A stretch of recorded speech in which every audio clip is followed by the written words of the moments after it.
Good evening, ladies and gentlemen. Welcome to Meetings of the Zoo, show 1390. With us today are minions Sanguine, Good evening, all. Terry Diamantis, G'day, mate. and traveling exhibit the A Camel. Hello. How are you guys doing today? Yeah, all good. I'm impressed, Johnny. You didn't fuck this one up. Yeah, and you're standing right there, so it really is impressive. That hooked on phonics really did work for you, huh? I can read good. So to celebrate, I'm pouring myself a drink. How many fingers should I add to my Boilermaker? Are they sanguine fingers or normal human fingers? They're going to be my fingers. Then probably like half of one. That's just like a single shot. That isn't much. Fuck it, go with 3. That's a man after my own heart. Cynic says you're too quiet, Johnny. Oh, I must be having different mic again. Nobody has ever accused me of being quiet. No. I frequently make that comment. It's gotta. So tonight's poison of choice is I'm doing a Scottish ale or Highland ale rather, to be more accurate. And I think I'm going to pour in 3 fingers of Black Barrel Jameson. It's good stuff. Yep. All right, we'll go. I have to admit, I don't know much about booze. I quit drinking like a decade ago. I get the feeling if I was still drinking, I'd probably be like an Australian just carrying a goon bag around. Okay, how about that, Reed? Am I good on volume? I'll keep an eye on chat if they say you sound better or not. They sound good to me. I'm not sure about. Yeah, I mean you've sounded fine at my end the whole Cynic time. says a lot better. Oh, excellent. Okay, so I turned the volume way up this time, so. Yeah, like when I used to actually go out and drink, I would always drink Long Island iced teas because that's a lot of booze in a budget form. I used to get vodka and orange because it tasted like orange juice, and I cannot stand the taste of alcohol. For me, I pretty much have to drink for flavor because drinking to get drunk would be prohibitively expensive. Like I said, man, Long Island iced teas. I drink on a budget. Yeah, even with that, it would be fairly expensive considering I've only managed to be drunk twice in my life, and it's not for lack of drinking. The first time was on a full stomach, and I was overseas in Japan with a group of friends. In about an hour and a half, maybe an hour 45, I had over 50-something drinks, including a full bottle of Johnny Walker Black. See, drinking on a full stomach, that's your first mistake. If you want to get drunk, man, you do that empty. Oh, that's the second time that I got drunk, which was on an empty stomach in maybe about 30 to 45 minutes. And that time I had somewhere in between probably about 30 and 36 drinks. And if anybody in chat is under the age of 21, disregard everything we're saying right now. And even if you're over the age of 21, do not drink like I drink. Don't take my advice about anything. Seriously. Though I do recommend drinking what I drink, just don't drink the same quantity of what I drink. Because I drink some tasty-ass booze. This is definitely one of the areas where I will admit that Jack and I are both kind of the same mind. I will enable you. I will give you all the wrong advice because it will amuse me. There's a reason that you agree with Jack. We've explained this many times over the last 4 years. I'm trying to figure out, so which one am I? Am I the narrator or am I Tyler Durden in this scenario, Terry? Huh? I am Johnny's lack of surprise. Yeah. I really haven't figured out which one of you is the real one, because you both put up very convincing acts. So I think we got to figure out which one of us sleeps more. there you go. That makes sense. Yeah, see, Cannibalistic Wizard, that's a really good reason to not drink, hating the taste of it. Yes, that's where I am. I don't drink because I don't like the taste. I've yet to meet anybody who actually likes the taste of alcohol, like in That's person. not true. It depends. Okay, in person. It depends. I was about to say, you met me, and oh god, beers are delicious. Whiskey, oh fuck yes. And wines, meads, metheglins.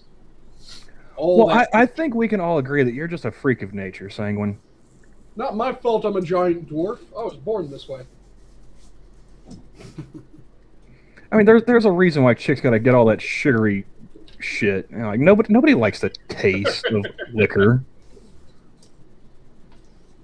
But if you give a couple fingers of a nice Islay Scotch, you get that smokiness that really just hits you hard and lovely. It's smooth as water on the tongue, goes down the throat, no throat burn, no mouth burn, then it just hits your stomach, and you get this, what I call belly bloom, where it's just this warmth that immediately splashes out from your stomach. Okay, maybe up north, Yankee, but this is Indian territory. We drink swill down here. Not my fault you drink shit. You've got a point. I really got to give you some of the stuff that we used to drink, Sanguine, just to see how it pales in comparison to all the other shit. Because it is. I mean, if you're broke, this is the stuff you go for. But So I mean, it's from what I've heard, you can just drink the hand sanitizer at the local hospital, and that'll work. Apparently, according to Gamer Valine, I said throat weirdly. Because they said, wait, say throat again. Not sure exactly how I said it weirdly. And apparently you got Frosty going from 6 to midnight over here, too. Or did I end up saying throat in my haste to get the words out? Because I don't know. It sounded fine to me. I wasn't paying like super close attention to every syllable, but it sounded normal to me. Yeah, every now and then, certain words, if it's a TH, or I chop the H out, apparently, in the haste to get the words out, so I'll end up saying, rather than throat, I'll say something like trout, and just continue on. But I don't think I did that. rip out her trout. Yeah, rip out the fucking trout. So the reason why I started, I came up with this topic, is there are an astounding amount of people who don't know stuff that they should. Mm-hmm. And it's a lot of stuff that I think people should learn in high school. Like the rules of drinking. Exactly. Yeah. Learn that shit from your high school teachers. Okay, not really, but like I know that there's a class that I had in high school that taught you, it was a intro to business or something like that, and it taught you balancing a checkbook, but it was more like, here's a checkbook, here's the money, have fun. Like, that's not really how you teach someone to Yeah, that sounds like my balanced. math of finance class. It's like, I don't know. There are ways you can teach it to where you're actually teaching kids, not necessarily just the value, but I mean, you can't just teach someone, oh, this is how this works, but they need to know why it works like that. You don't want to spend all your money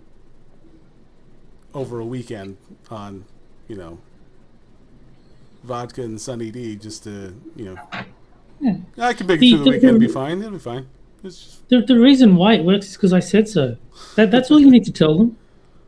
well, it's not like I can borrow money from my mom. It's like, Jesus Christ, man. But, I started in the insurance industry recently, and it is amazing how many people don't know. And to be honest, I didn't fucking know either.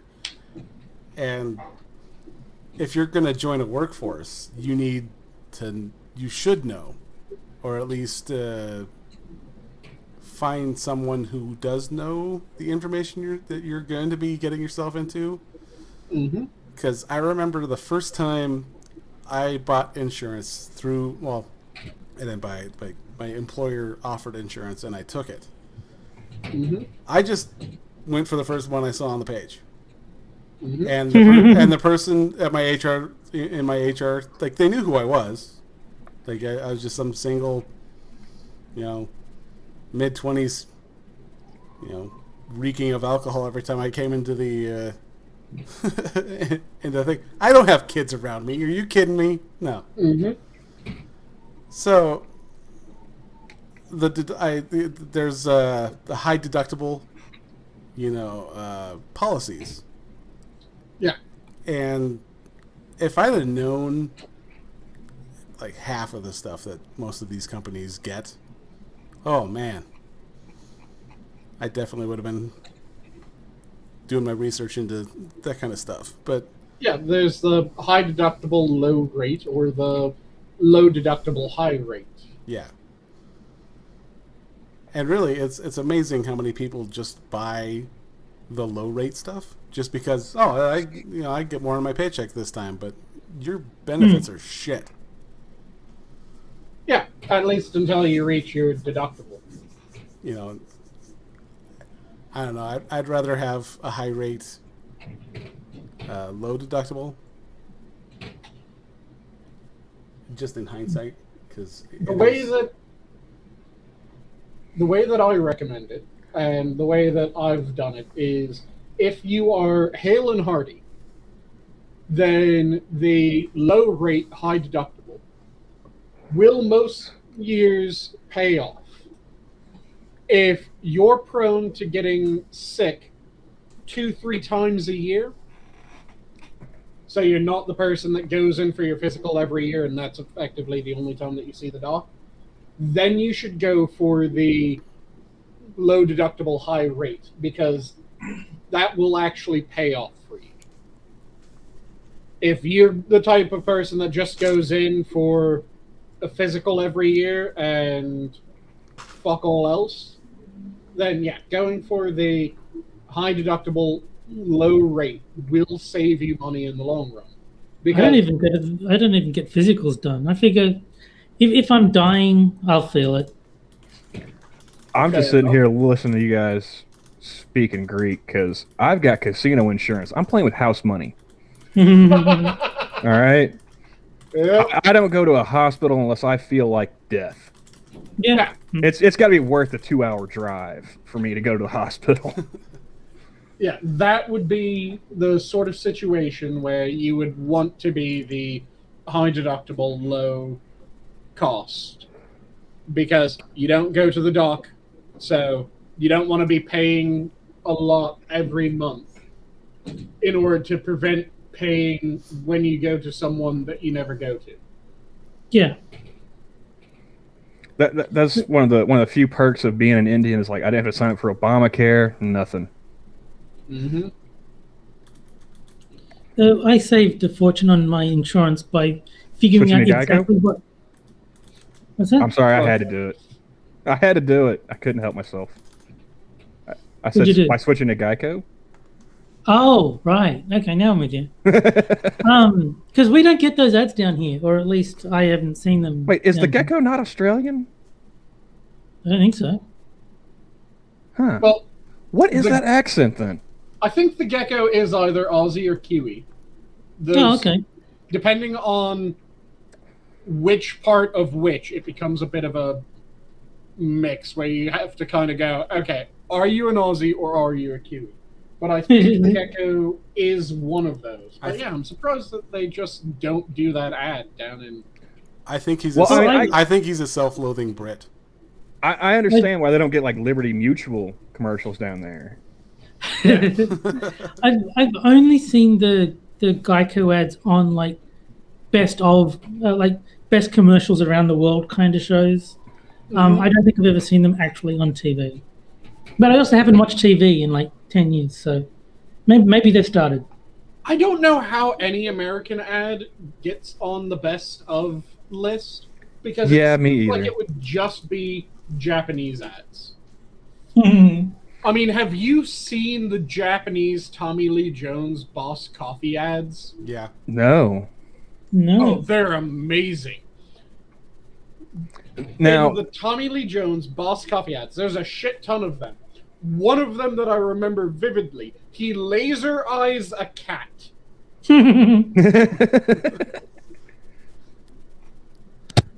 Marginally. And it is just as insane as that sounds. now, like on the rare occasions where I'm bored late at night and I decide to do my little one-man radio show in the Discord server, I will play like radio ads from around the world. I got a few from Australia. I got a couple from Ireland. You know, Yeah. and there's one I love it. It's an Irish commercial. I don't even know what they're selling, but it's hilarious. I think it's just like an advertisement for like a marketing company or something.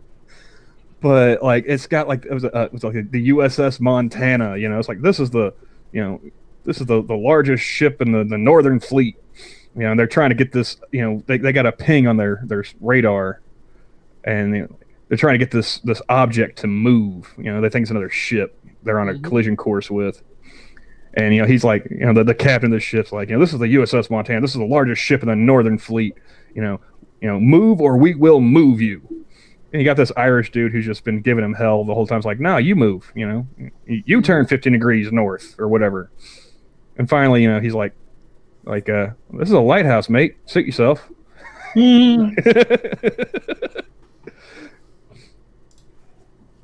So. Yeah, like I said, there's one I think it's a U.S. commercial that I can think of in the past decade that He's seen that one. And the one commercial that I can think of is the Trunk Monkey commercial. Have you guys seen the Trunk Monkey commercial? This sounds familiar. Was it like a ninja monkey or something that pops out of the trunk like a theft deterrent? Yes, it was the anti-theft device. The latest anti-theft device for this one car was the Trunk Monkey. And it's a joke ad for like 90% of it, and then just at the very end it tosses in what it's actually an ad for. But it's like the latest security device from, and I can't remember the car company that they said it was from this car company. When someone tries to break into your car, the Trunk Monkey activates completely autonomously. And just the trunk opens up on the car, a monkey hops out, grabs like a sledgehammer or a crowbar or something like that, and starts walking around the car to the dude who's trying to break in. Then it cuts away, you just hear a monkey scream like... Yeah, I've seen that one. I thought you were saying Trump monkey, as in like Donald Trump, and I was like, what the fuck is a Trump monkey? Oh no, Trunk Monkey. So it's like Trumpy Bear, Terry. As you hear the monkey screaming and just like a person going, "Ah!" in the background, the voiceover is continuing. The Trunk Monkey will automatically activate and will take out anyone trying to break into your vehicle. Not only will it take out anyone trying to break into your vehicle, but it'll also dispose of any unnecessary messes afterwards. And it shows the Trunk Monkey with a suitcase going over to the railing of a bridge, tossing the suitcase over, then walking back over towards the car. The next scene is the Trunk Monkey wiping down the side of the car that's covered in red splashes. Now, my favorite one my favorite radio ad to play when I would do those little sporadic shows was have you guys ever heard like the radio advertisements for corn nuts? I don't believe I Nope. have. Oh my god, it's hilarious. It's all it is like it was like 2 minute minute long ad or whatever. It's just innuendo for jerking off. Like like they start everyone out by like saying like this is an actual ad for corn nuts. And then like the chorus is like bust a nut, bust a nut. Very nice. No, I remember watching, and I think it's a dot Indian. You know, Call center Indian. Okay. call center Indian.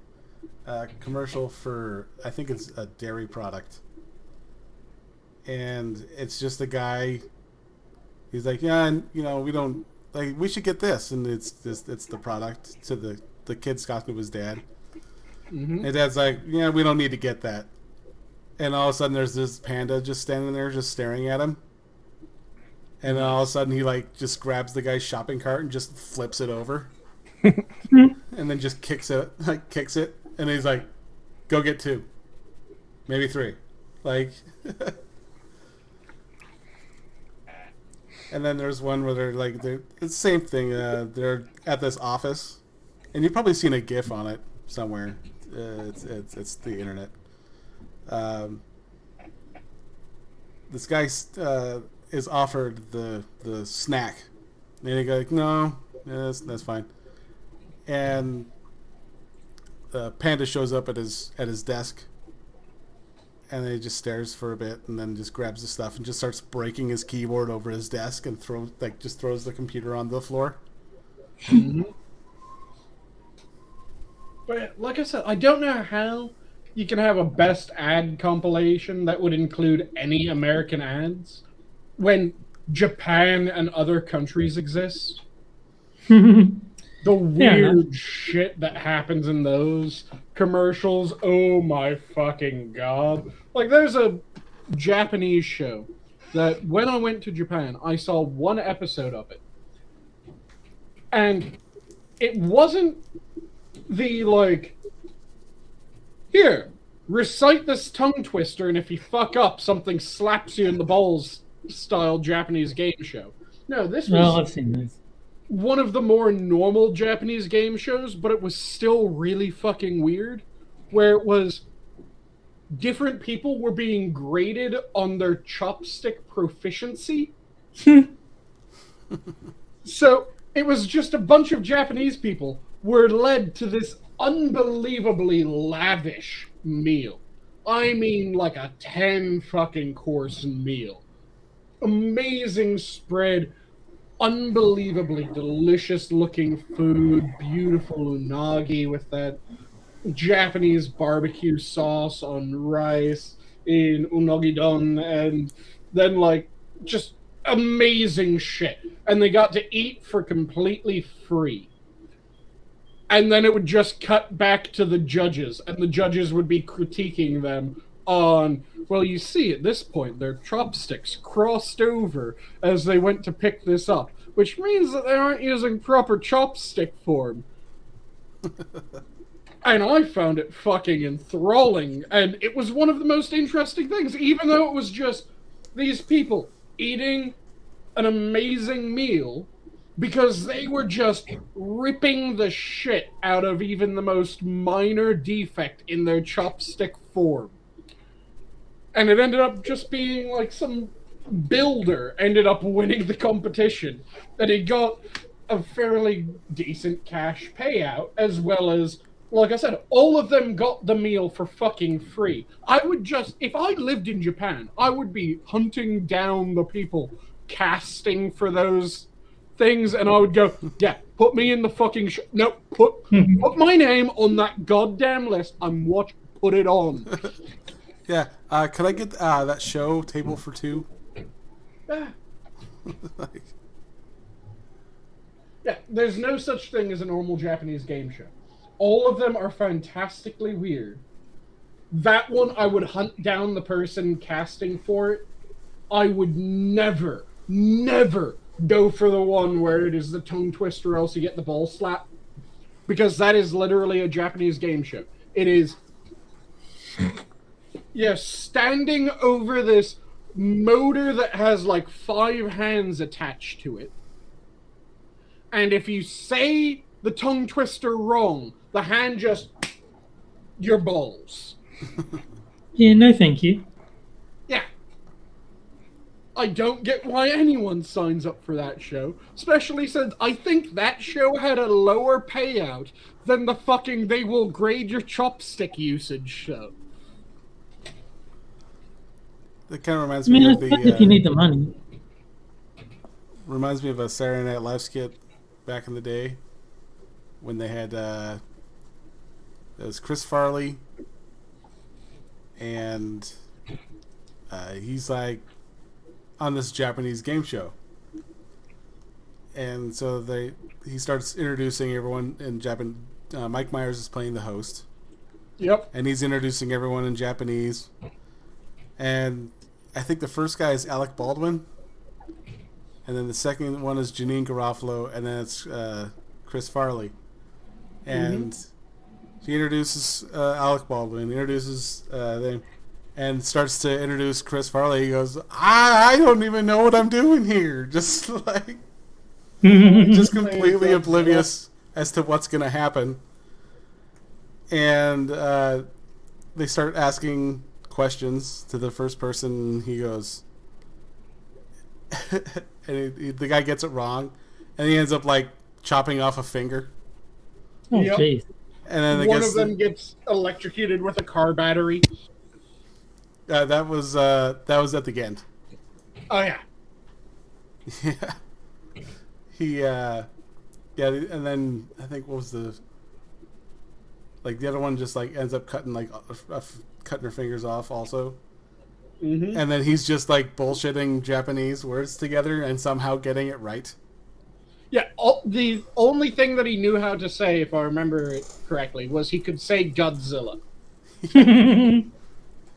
And he gets like 2 or 3 questions correct with just Godzilla?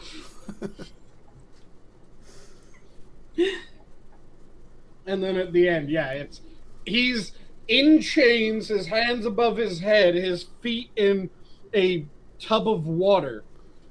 And the host is just there with a pair of jumper cables and a car battery. And then asks him a question, and then he guesses Kwaki Surpi Piku. Yep. Yeah.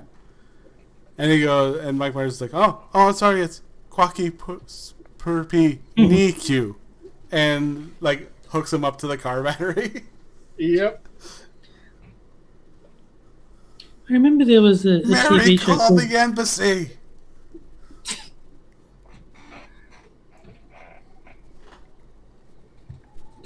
I haven't watched Saturday Night Live in so long. That was way back when. Oh, yeah. Ellen just gave me the game show that I would need to also sign up for, as well as the one where I'm going, no, put my name on it for the feed, for the fantastic food. Because apparently, according to Elwin, there's a Japanese game show where men have to sing karaoke while women give them head. And the winner that can sing without losing pitch, or the winner is the person that can sing without losing pitch. So yeah, That would be an impressive feat. I'd be going back and forth between the, no, give me the amazing meal, judge my chopstick use, and the, okay, I can sing. Fuck it, put me on the show. I can't carry a tune in a bucket, but I'd still sign up. Why not?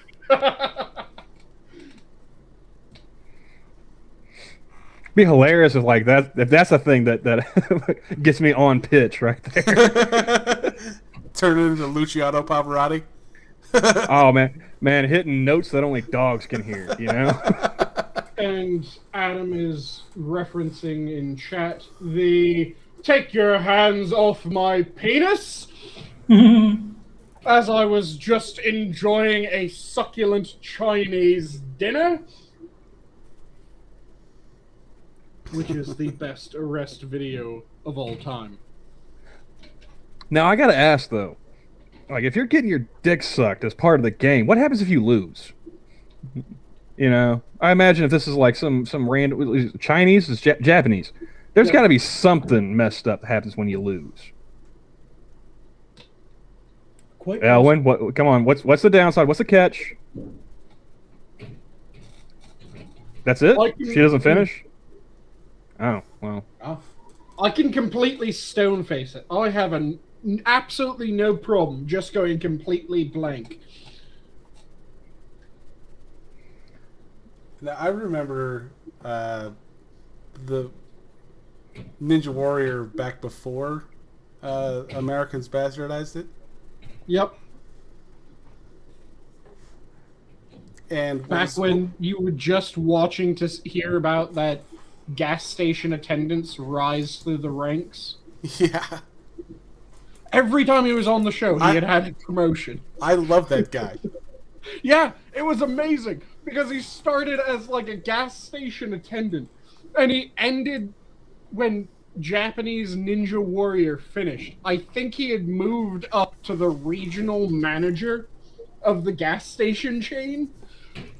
And just every time it was the gas station attendant, the gas station manager, the gas station owner, and eventually the gas station regional manager who owns 4 gas stations. And it was funny because he was going against actual athletes and just whipping their ass. Yep. Frost, it says he'd choose to sing Echoes. It's 23 minutes long. I'd go with Alice's Restaurant. Arlo Guthrie couldn't hold a tune either. They wouldn't even know. Yeah, the actual people that were professional athletes going on there and getting their ass absolutely beat by the gas station attendant and the fisherman. Because there was that fisherman who was the first champion, and then he bombed the first round like 12 times in a row and then just suddenly was always in the 3rd round. I think he was screwing around. And Adam says he hopes Australia frees itself from its BS it's found itself in. We've been hearing about like the Special Forces and Navy SEAL veterans getting all their interpreters and stuff out of Afghanistan. They call it Operation Pineapple Express, right? I think we should do something similar for the Aussies, you know? I mean, Minions, Monkeys Chat, they got a lot of Aussies, you know, in the groups. So, like, we could call it, like, Operation Joey Pouch or something. We got to get you guys out of there. I'd sign up for that. Yeah, the shit that I've been hearing out of Australia is absolutely insane. Is it as insane in Australia as we've been hearing, or is it just we've been hearing hyped up worst of its scenarios? I mean, I don't go outside, so I can't really tell you. Like, I even if I wasn't locked down, wouldn't be going outside. So I've not really noticed anything other than my cleaner is not allowed to be here. Like every 2 weeks, I get a text message saying, due to the lockdowns, your appointment has been cancelled. I was like, yeah, I know. What you don't know is that he actually has all of the proper paperwork that he could be there. He just knows that you don't pay attention to it. So he just sends that message every week. Oh, sorry, due to lockdowns, won't be able to be there. You understand, right? Yeah, sure. No problem. He doesn't get paid if he doesn't clean. So I would imagine that he's rather upset that he's not getting his fortnightly paycheck. In that case, that decreases the chance of what I was saying. Yeah. We could always send in Emu Team 6. What's that? So we can always send in Emu Team 6. Friends already showed that they can't deal with that. Yeah, I was going to tell Valine, because she said Task Force Emo. I was like, you don't want to scare them off when we're trying to rescue them. Cannibalistic Wizard says, call it Operation Drop Bear. Again, like, we're not trying to give them the clap. We're trying to rescue them.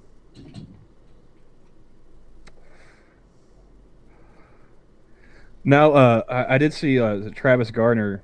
He had posted to the MITAM hashtag that apparently in Oklahoma City now you can have a personal use ostrich.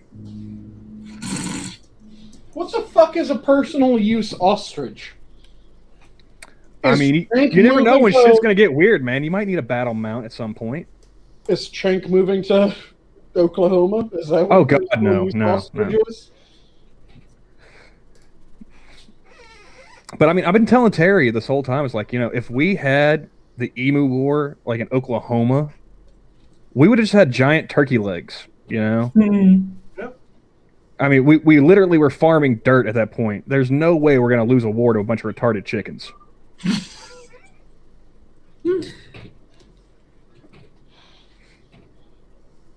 But yeah, man, personal use ostrich. I'm still curious. What exactly does personal use ostrich entail? It means whatever you want it to mean. This is the state that gave you Joe Exotic, for crying out loud, okay? That does not lend any less credence to my idea that Chank is about to move to Oklahoma. No, because we're too close to Texas, and apparently that's like American Taliban land now. So Oklahoma's pretty much just North Texas, let's be honest. We just got more Indians. They got the cowboys, we got the Indians. North Texas with personal use animals, apparently. I'm telling you, man. I mean, you haven't lived until you've been riding around on an ostrich races, man. We race everything down here. But yeah, I think we have distracted from apparently Johnny's intended theme of things that people should. Oh, that's right. That's right. Yeah. First rule: liquor before beer. You're all clear. Mm-hmm. Beer before liquor makes you sicker. Never been sicker. Yeah. Well, how did my dad say it? Unless you're a giant dwarf, then fucking drink what you want when you want. You're all good, mate. Yeah, my dad used to say it as whiskey before beer, you're all clear. Beer before whiskey, it gets kind of risky. Mm-hmm. That was my high school education from my father. Also, the classic of never mix the grape in the grain. Oof.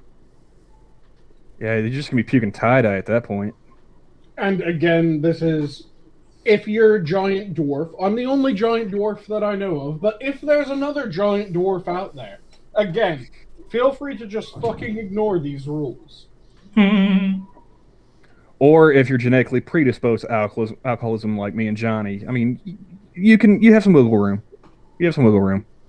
It's really funny that I was talking with my nephew because he's fresh out of high school going into college. He's a bit of a shitbag because and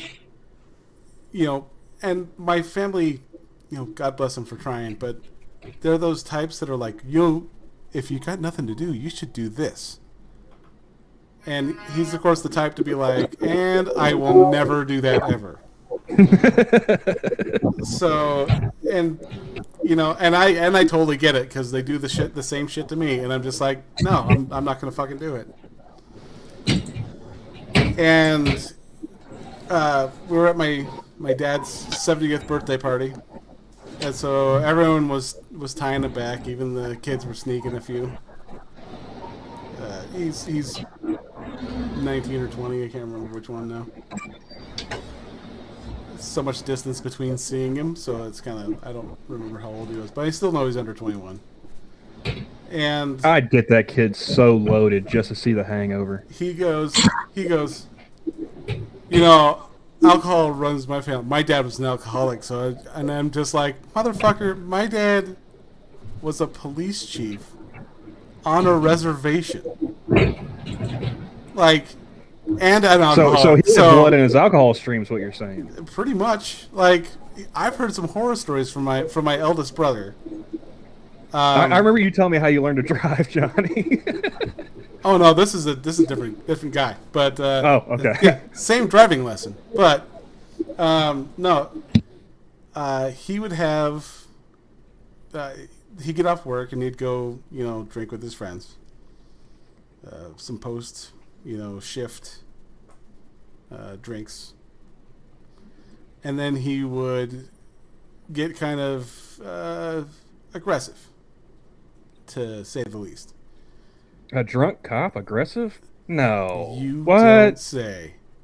So yeah, it got to the point where people knew about this shit. So he would leave the bar, and his friends would call the house and be like, "You guys need to get the hell out of there now."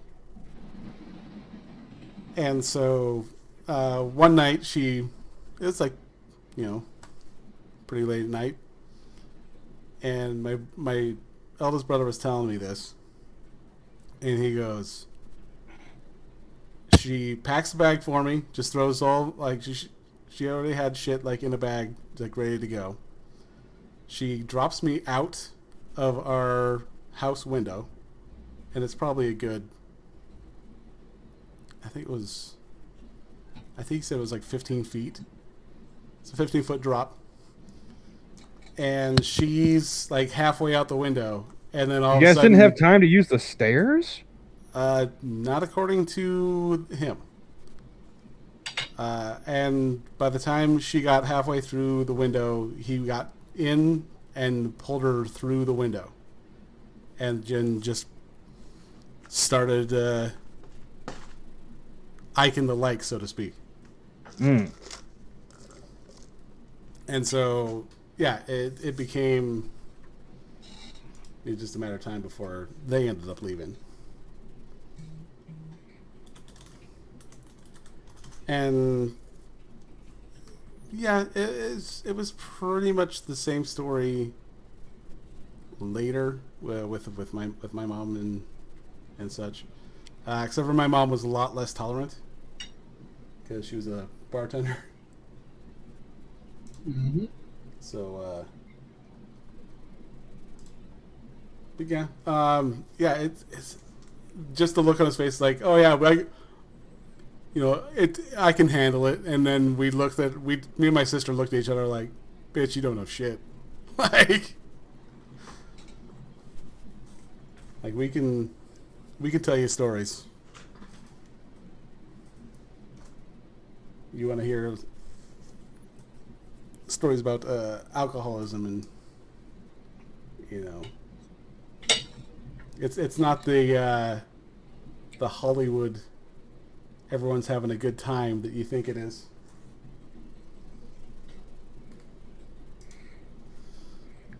Anyway. No, I remember the last time I ended up drinking. That was in college. I woke up the next morning. I was like, where am I? And who pissed in my pants? Nice. And that's when I was like, yeah, probably time to cut back. Yeah, there have been four minions that have seen me drink in person, which is Skep, Eve, Adam, and Inquisitor. So they can attest to the just absolutely fucked tolerance that I have. I still laugh every time I think of Skep saying that the Hangover Loaf weighed more than his Glock. Oh, yeah.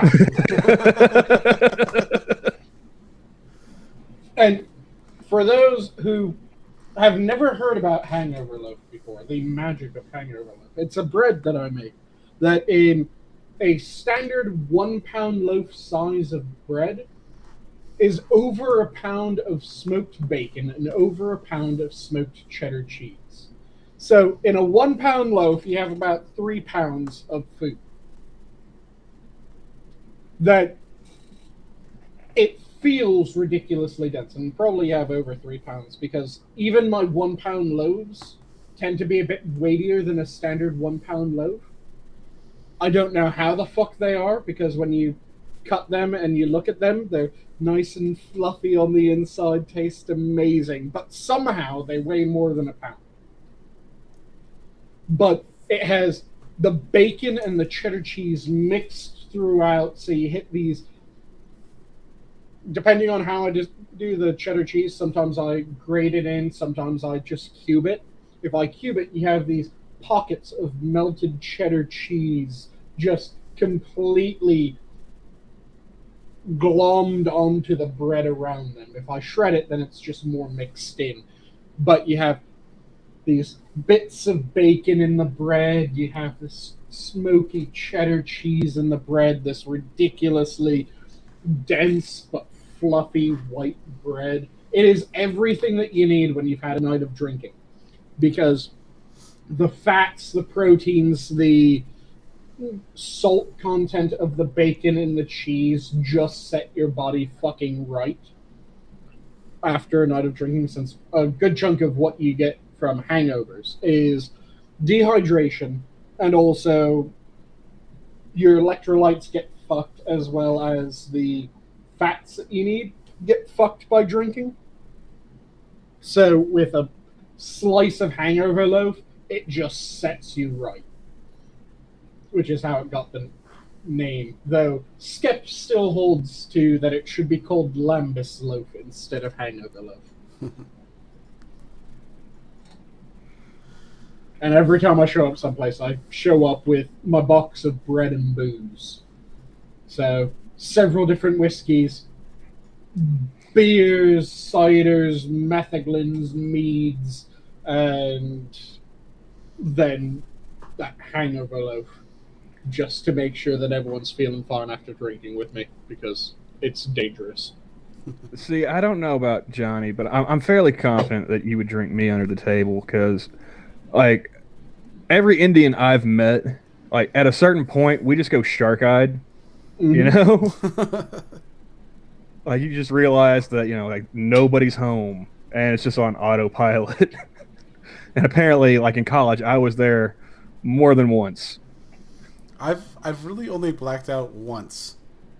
And when I came to, my phone was missing, my car was missing, and I woke up in someone else's front yard, at least a mile away from where I was drinking.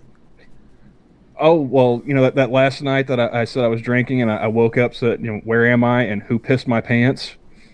Apparently, earlier in the night, the house party I was at got raided by the cops, and I played hide and seek with them. Nice. Yeah, they didn't know we were playing hide and seek, but I did, or at least that's what my friends told me. And to respond to Pete, yes, that's one of the reasons why greasy food tends to be typical drinking fare, because it kind of replenishes that. Most greasy food is also fairly salty, so it replenishes that salt and also the fats that you need in order to handle the drinking. And hello, Hammer's Hand, as well as Hammer. Then, to also respond to Gamer Valine, nice. Yeah, the French fries also have that fattiness and that saltiness that helps balance the body back. Then all you need to do is pound some water or some Gatorade and water in a 2-to-1. And that's the weird thing. You guys know about the 2-to-1 mix of water and Gatorade, right? Not water and Gatorade. So, when you're trying to make sure that you're hydrated, you always want to make sure that you're drinking either a 2-to-1 water and Gatorade, or insert other sports drink here. But the weird thing about that ratio is that it can be inverted. So you can drink 2 waters to every 1 Gatorade and you're all good. You can drink 2 Gatorades to every 1 water and you're all good. You just need to have that mix because it replenishes your electrolytes as well as fluid in your body. See, I used that when I was working like construction or road crews, like summertime heat. Like I, drank 2 bottles of water, have a Gatorade, keep the electrolytes up. But when I was drinking, it was okay. I'm drinking. I will keep drinking until I'm done. Nice. And that didn't involve water. Yeah, if you're trying to knock down your rate of hangover, for the average person, you want to hydrate and also keep your electrolytes up. So I invited... I've never had a hangover, thankfully. And yes, Japanese sports drinks are absolutely amazing. Especially, I am jealous of you Gamer Valine, if you're able to find Picari Sweat in your area, because fuck yes, Picari Sweat. Well, since we were previously talking about insurance, I figured Hammer would be a good one to add for this part of the conversation. Works for me. Because there are, at least for the company that I work for, there are several different types of, and I don't know if they're universal from other insurance companies. I don't know. I know there are specific, and then I know that there are like your general. Like I thought an HMO was only set to one company, but that's actually, they're spread throughout. There are different types of HMOs, and different companies offer HMO programs. And a lot of people don't realize with HMOs compared to regular, dare I say regular insurance, is that you need a referral before anything. Really. You were going to say, Hammer? I don't really know much about insurance. I'm not quite coherent yet because I just woke up. So if I sound like the guy from Yellow, it's because I literally am still waking up. But I mean, of course, I've had to deal with insurance my entire life, depending on the circumstance, whether it's house insurance or health insurance or that kind of stuff. But the differences between different health maintenance organizations or HMOs, I grew up with Blue Cross Blue Shield, that kind of deal, and recently had a well issue at my mom's house. We had to replace the well, so we had to go through insurance that she had in her house. But I'm no expert in the insurance business whatsoever, to be honest with you. Well, and not I do mean health insurance, but I by no means am a professional as well. I've only been working at my company since May. So a lot of the stuff that I know is elementary level shit. So it's not. I mean, I don't preach gospel, but definitely if you're going to, don't just buy something because they're offering it. Like, actually do the research in it and find out if the policy that they're offering you fits your situation. Because like Sanguine was saying earlier, in a case like yours, where you're in the hospital constantly. Yeah, I've gotten every penny of my insurance policy's worth because I'm constantly dealing with health issues. So I got Blue Cross Blue Shield. I've had it my entire life, and I got it when I was really young. Been with the same company, since my 20s, and have very low yearly copay. $250 is my copay, so I can hit that pretty quick at the beginning of every year. But they've treated me really well. I'm diabetic. My diabetic medications. If I need diabetic medication, I can get my diabetic medication on my plan for $1. Is anybody else getting a little popping off of Hammer's mic, or is it just me? Yeah, I messaged Hammer in side chat. I'm not hearing it. There's a little bit of pop, and you're coming in fairly hot. Says you are coming in hot. It's funny because I haven't changed anything from last night's broadcast, because Wednesday night is my broadcast night. I haven't touched anything on my computer or on my microphone or any of that kind of stuff. And I listened to my show last night. I always go back and listen to the show later after the show is over to make sure. I want to make sure that everything in the show is correct. and I didn't sound any different than anybody else, except that my microphone was better quality. It sounds like you just backed up a little bit, which sorted out most of the issue. Oh, I just looked. Instead of looking at the microphone, I'm looking at the screen instead. So I'm facing. The microphone is not directly in front of me; it's off to my left. Which sorts out both of the problems because you're coming in less hot, and there's no of that popping of the microphone trying to figure out the proper noise gate level. Interesting. Well, I think if I wasn't so, if my voice wasn't so screwed up, I probably wouldn't have come across because, like I said, I just woke up, so it's about an octave lower than it normally is. But all right, well, I'll keep talking past it then. That's fine. Yep, it's an easy fix when it comes to that. Thankfully, I can turn it down. I don't usually talk into the microphone because I usually look at the screen in front of me, and the microphone's at a 45 from me. It's not in front of me or to the left, it's just in 45. And the only time I really look at setup to me. Yeah, the only time I really look at it is if I have something on my left monitor. Now, when I'm broadcasting the show, all three monitors have got something on it.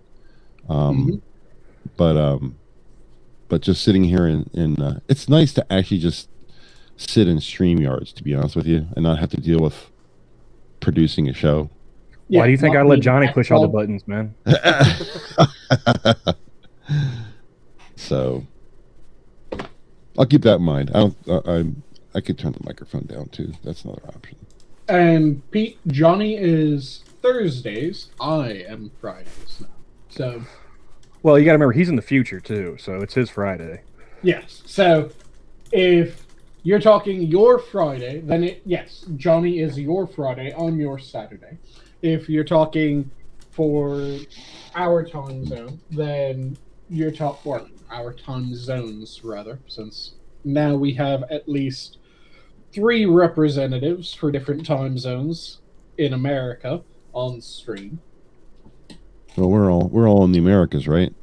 Either Canadian or Terry's Canadian. Or Terry's. Oh, Terry. Oh, Terry's here. Gonna throw Terry. Gonna throw Terry in Canada.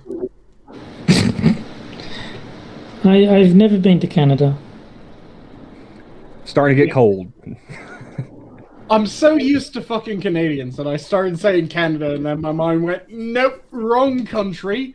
I mean, I think it was yesterday I said that Canada was just cold Australia, so maybe that counts. Did I sound any different? Terry is one of the hosts on the Wednesday show. Terry, did I sound any different today than I did yesterday? No, you sound the same to me, but I mean, I'm not that good at picking up audio issues. Unless there's something drastically wrong, I'm probably just going to be like, if I can understand you, it's all good. Yeah. No, to go back into it, I just added my youngest, who is diabetic, to my policy, and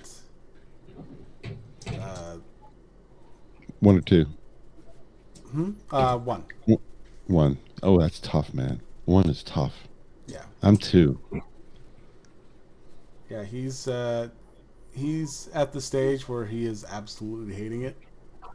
Well, I can understand that. Diabetes 1 is where you don't produce any insulin at all. Yeah. So you're dependent on external drugs only. My pancreas still works, and I can control my sugar with diet. I'm lucky I don't really need to take medication unless I do something stupid, which I do something stupid from time to time. But I mean, if I had the insulin resistant camp rather than the insulin insufficient camp, it does work. So if I do eat something sugary or something like that and it has to respond, it does, but it just is insufficient. So if I have a little bit of sugar, everything's fine. But if I do something really stupid and have a couple candy bars or something like that, then I gotta the term that diabetics use is I have to correct myself. which usually means some kind of pen solution where you just inject yourself with insulin or an insulin replacement therapy of some sort. I use Novolog. At this point, I'm fairly confident I'm like tap dancing right up to the line of 2. And oof. It's not fun. John, No, it's not fun, but I've been abusing my pancreas like it owes me money for a couple decades now.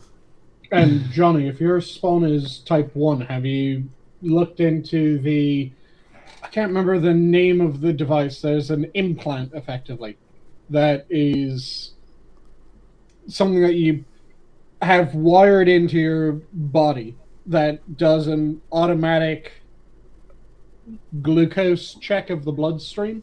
Yeah, he has let's see, a Dexcom G6 right now. Yep, that's one of the auto pumps, effectively. Well, that's the sensor. He has an Omnipod, the which is the pump. Yep. And it's we have an issue with the pumps pretty much, because if he starts sweating, it risks falling off of his body because the adhesive is made for sensitive skin. So it's one of the adhesive pumps. Yeah. Yeah, there's another sort that in the past, I want to say it's 4 or 5 years, if that long, has come out that's kind of wired in like the sensors, where it isn't just an adhesive that sticks. At least if I remember correctly, it's I know that been a year or so since I've read that. I know that they have types where you kind of have to, like, it's connected to a hose, and then the hose has a site that you inject, and then that's where the insulin goes. And they had that type, and we're just like, no, someone's going to end up ripping that thing out, with the way that the way that he likes to play on the playground, he's going to end up ripping that thing out. So we went with the pumps that we have now. Fair enough. It looks like they're going to be upgrading soon. Hopefully to something with a better adhesive. So is that pump system one of the ones with the micro needles? Yes. Okay. Yeah, it's just you prime it and then you just stick it to your body, and then you set it, and then it injects the needle in, and then once either you got 3 days or you use all of the insulin that's in there, and then once that's done, then you just toss it out. Which if you don't use the insulin, you lost it. So it's kind of... Yeah, because you have a very limited shelf life. Yeah, it's a gamble. Can you wrap it with some medical gauze and then maybe some Coban on top of that to make sure it stays in place even if they sweat? Because that sounds like a solution I've had to use before in the past.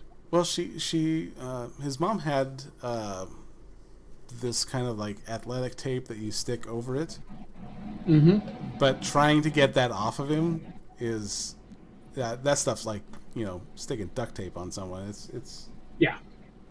Well, they have this gauze that there's like 2 types of gauze you use for wound care. I've had to deal with wound care a lot in my past. There's these 2 types of gauze, and one of them is kind of a stretchy. You see it all the time on TV shows where they wrap somebody's head. If you'd have wrapped that around your arm a couple times, it's just gauze, so it comes right back off. Are you talking the more along the lines of ace bandage sort? No, but there's a problem with ace bandages. That's why I wanted to speak about. There's a difference, and I'll get to that. Ace bandages are cool, but they're very clumsy and they don't stick very well. But this solution worked for me because I had to wrap my feet. If you wrap your feet with ace bandages, then try to walk, all the ace bandage comes off. Unless you know how to wrap the joint. Yeah, but then you're wrapping it pretty tightly to make sure it doesn't move. Because as you walk, you will move that. There's nothing sticky about. I mean, it's stretchy, but there's nothing sticky about an ace bandage. A little bit. It's more down to technique. I've told everyone about how I've destroyed my knee in the past, so I don't need to rehearse or go through that again. But wrapping the knee also tends to cause a lot of the slipping problems. Especially if you have clothes on it. Your jeans or your whatever will pull it down, yeah. There's a method that I have to use when I wrap my leg, or when I wrap the knee, rather, in order to prevent... Barometric pressure is a son of a bitch when you have former injuries. Oh, you're preaching to the choir on that one. Oh, yeah. I can tell you when it's going to rain like a good solid 12 hours before. I'm right there with you, Camel. I had a 74% tear of the ACL, followed by bone-on-bone grinding, a bone spur, and a herniated bursa sac in the knee. So... I have completely, properly fucked my left knee. But there's a method of wrapping that does it rather well, and you can do that method. I have to do, sometimes people call it boxer wrap when it comes to my hand as well. And it's a similar sort of style of wrapping, and effectively it's boxer wrap for the knee. And you can do boxer wrap for pretty much any joint or your feet as well, because your feet are a shit ton of joints. But it is a very particular type of wrap in order to get it to hold still. I have amputations on my feet, and I have diabetic sores from time to time on my feet. So it's often that I have to have my feet wrapped. First medication, and then some kind of gauze wrap, and then we used to use ace bandages, but no matter what, I don't have any toes on my left feet, so there's nothing really to hold on to. If I bring my leg back, it'll just fall off the front. There's really nothing you can do. But there is this wrap out there called Coban, Coban, and what this wrap is you put some kind of regular gauze wrap on first, not too tightly and not too much. And you put Coban on top of it. And what Coban is one side is a little bit sticky. You might say it's almost tacky. But the Coban, if you pick a piece of Coban and wrap it over top of another piece of Coban, it interlocks. So it can't unwrap. You have to peel it off. So if he has sensitive skin, then you can wrap it in regular gauze. So that'll keep him from having any problems there. And you put Coban over top of it, and Coban won't come on unless you peel it off. But if you peel it off, it's not going to hurt his skin because it's not on his skin. It's on top of the gauze. Is that the stuff that they use to wrap after they do like blood draws? Yes. Okay. Yes. But when I wrap my legs, when I had my problems, and not only do I have problems with diabetic sores and amputations, but I also have a problem with edema, that my legs will swell up. I take you can hear it, a medication called Lasix. It is a water pill to get the water out of my system because I have stage 4 kidney disease, so I don't eliminate water very well. So I take Lasix every day. And what we do is we wrap my legs all the way up to my knee, as well as my feet, to try to put pressure on the legs to keep them from gaining water in them. So I'm very, very well familiar with ways of wrapping the legs, especially when it comes to trying to wrap them tightly enough that you can push the water out, but not so tight as you cut off circulation. So the combination of a sterile wrap of some medical gauze first, and then Coban on top, because Coban is stretchier than an ace bandage. Ace bandage will go so far and stop. Coban, you can really stretch it out. Between the two of them, I've been able to we've been able to save my legs, because without some kind of pressure issue, the skin gets so tight that it rips from the water, and then I get more infections, and it just keeps getting worse. I get more and more amputations. So it might be something worth trying. You talk to your doctor and see if they can, because I had to work with a home health care nurse who was specifically sent to me to do wound care. She came out every other day and took all the wrapping off, cleaned everything, put all the medications back on, wrapped them, and then put Coban on top every other day for almost a year. So talk to your doctor and say, look, sometimes he sweats, this thing slides off because the adhesive isn't great. What about some kind of, gauze on top, a gauze wrap, and then Coban? And you can make it as tight or as loose as you want. And that way, if he sweats, all that's going to happen is the medical gauze is going to absorb the sweat, and the Coban is going to keep everything in place. It might be worth an option to talk to your doctor and see if they can do something like that, help you out. That wouldn't be too bad of an idea. Yeah. Especially around his arm.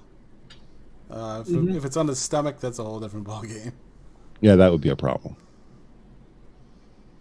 So, but I sympathize. I've been type 2 diabetic for since my 20s, and I'm 58. So, diabetes is tough. Go ahead. Depending on how you wrap it, even at the lower abdomen, you can make it work without too much of an issue. Because there was, I'm trying to remember the specific style of binding, but there's a way that you wrap abdominal injuries specifically that holds fairly consistent even with medical. Yeah. Wound care nurses are trained specifically in all that. Because they usually, if you're homebound like me and they have to go out to you, they have to be able to wrap you as well as, if not better than what they could do in the hospital. So yep. And they've seen just about every kind of wound, so they have the expertise. Yeah, and for those at home, wound nurses are fantastic. They are a godsend. Especially if you're bedbound, I would recommend you have wound nurses come out to see you, because Yep. everyone in chat, or everyone in this group, I think knows, but perhaps not everyone in chat. I was an EMT for a period of time. I transported people that had DQ wounds, decubitus wounds, which are wounds from laying in the same position for too long. And I could tell when someone had a good wound nurse versus when someone didn't, because if someone didn't and they weren't getting turned enough, the DQ wounds were just unbelievably horrendous. And wound nurses are really good about maintaining not just active wounds, but also ensuring that no additional wounds, such as DQ wounds, end up popping up. DQ, again, decubitus ulcers. I wonder if that whole wound care profession is specific to different countries. Terry, do you have that whole wound care nurse thing in Australia? The whole what, sorry? Wound care, where they have nurses that come out to your house and take care of you if you have a wound. Do you guys have that process, or do you have to go in? I don't know.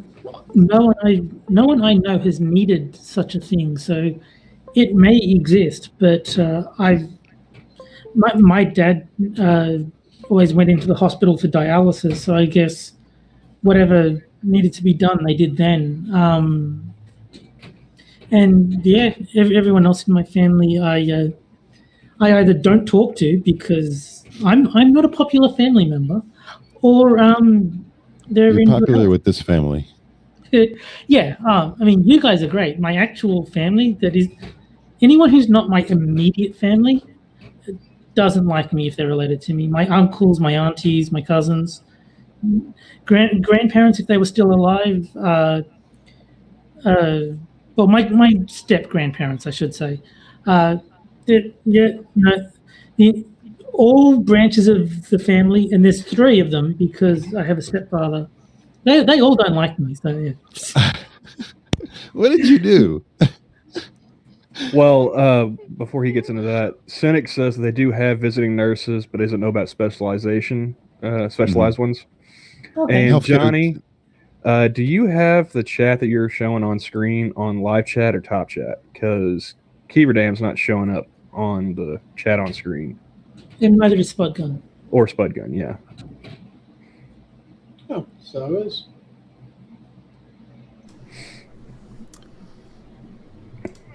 I never understood the difference between live chat and top chat. I mean, why would you So- have anything but live chat? I don't know what that's It's- about either. Because YouTube's fucking retarded. That's really the only way about it. And then it's not that YouTube. they're retarded; it's that they're censorious. They defaulted to top chat so that they have more control over what you see. I really think that it's 6 of one, half dozen the other in that case. And I mean, if you want to have a top chat function, make it to where you have to press on that. You have live chat as the default. I hate every time I go into a stream or something, I've got to click on that button. Or No, for some but- reason, I get booted out. Or I have to refresh. I got to make sure I re-click on that button to go to but the live thing is, chat. they want that control over what you see. If they default to live chat, no sensible person would put it on top chat. They need top chat to be the default, otherwise no one would use it. But there's a lot of censorious cunts out there, and they will absolutely use the top chat feature. I mean, I don't just know, I the think, number of people that disable their comments and disable. What you're using OBS to do this overlay, right? Yes. When you put chat in on your OBS frame, do you grab the image off of your screen? Do you use display as a way of grabbing it, or do you grab the actual URL? I use the URL. Okay. Because it's important because capture. okay, it's important because I do the same thing. I use the URL when I capture, so I didn't realize that my setting, whether it be top chat or live chat, made a difference.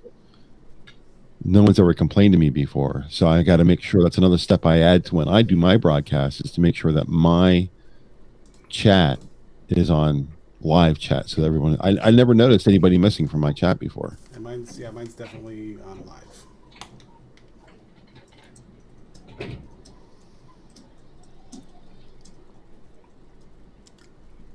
Just because, yeah, no, I remember watching Monkey, and he would say something, and I'd look over and I was like, "What the hell is he responding to?" And then I realize I'm in top chat, and I scroll up a bit, and I'm like, "Oh, that's what it is." Well, I've noticed like if I got a stream on like my desktop, if I go to get up to like go to the kitchen or something like that, get a drink, whatever, and I put it up on my phone, like I guess my phone network is just a couple seconds faster than my home network because I'll have like that delay between like my phone and my computer when I come back. Mm-hmm. And it always feels weird, like going back to the computer, because I know, like, okay, I'm another 2 seconds behind. Yeah, and the weirdest part about it is, it's that it will consider it live at plus or minus a certain amount.